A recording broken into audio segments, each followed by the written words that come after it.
For more than 20 years, Charles Bergengren has been broadening the intellectual horizons of students from all majors at CIA.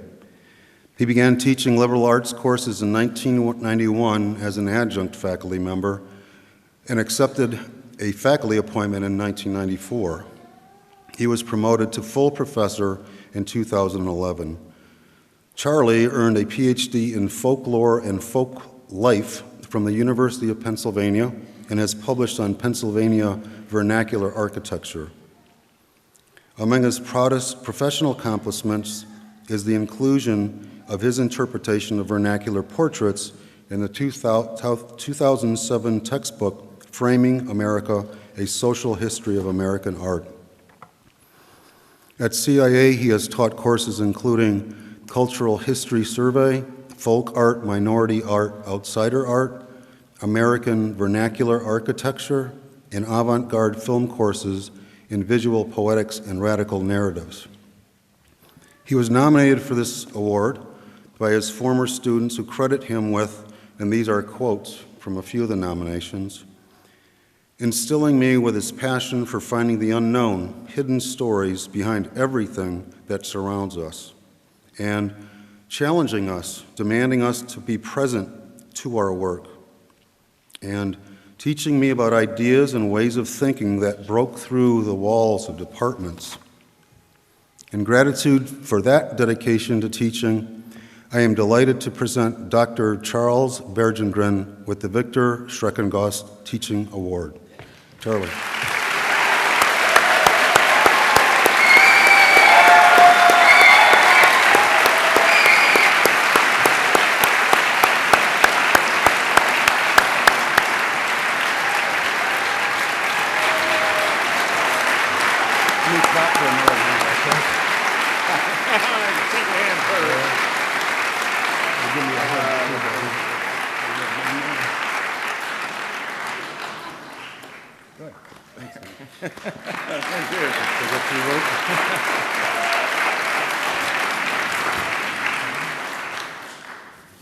So, this is a little intimidating. Thank you. Thank you for this amazing award, which I have coveted for quite a while. And thank you for deciding to become artists, which is the hardest thing there is to do on the planet. To come up with something new, to create something out of nothing, and you're expecting to be paid for it as well. As it happens, I do actually have some tiny experience in this regard, and of course I can't resist one last story either. So it concerns the first paper that I wrote in graduate school, for which I had researched, for the entire semester. Being a new folklorist, I decided to write about the itinerant folk painters, the vernacular painters, and amazingly, my keywords, folk, art, and portraits, were selected for a demonstration of the very first online computer database searches at my university. This would have been in the fall of 1979. The computer came up with all of 5 articles for me to read, one of which was called Folk Art of Landscaping. Clearly, this was completely irrelevant to, completely off topic to, I had no excuse. And by the way, this was, at the end of the semester, I had read I had no excuse to read anything more. I just had to start writing the damn paper.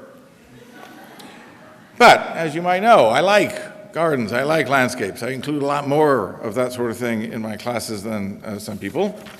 And so, of course, despite my state of panic, I read it anyway. And partway through reading it, reading about elite gardens and vernacular yards and landscapes, I began to notice parallels to the patterns in elite and vernacular portraits. The angles were similar, and even the textures. In the elite paintings, there was a thick impasto. And rich people's yards also have lots of ivy and ferns. So there was a bumpy texture in the landscapes that matched the bumpy texture in the paintings. And because of this similarity, I wrote an additional paragraph about the smooth versus the lumpy portraits that I'd been studying. And in the whole 40-page paper, that was the one comment. That paragraph was the one place where my teacher, Henry Glassy, made a small comment. That is a new thought next to that paragraph. And at least partly because of that insight, this led to my first academic conference. It was at the Library of Congress, and terrified little moi, almost as intimidating as this place here now, I was on the panel with all of my professors whose books I had already had to read. And that led to my first publication. And that led to a couple of footnotes here and there. And that led to having a couple of pages to myself in the fat textbook that was mentioned in the introduction. I actually got I did check out the index, I'm embarrassed, but anyway, I got as many entries in the index as Baudrillard or Foucault, but I lost out to light bulbs. Go figure. But the point of all this is that none of this might have happened if I hadn't wasted my time reading that paper that was clearly off topic.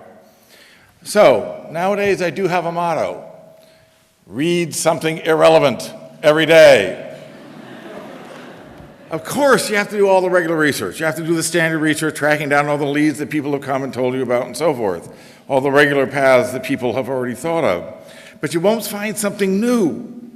You won't make a breakthrough unless you also explore outside of the known areas to study. The connections are there. You will see them. You'll see things that no one else has noticed, but you gotta have a lot of stuff. You have to have a huge amount of grist, of intellectual grist in your mill. So, read everything. Go on every trip. Go on every journey. Have every kind of experience that you possibly can, that you can think of. Go make love every way that you can think of. Go get arrested.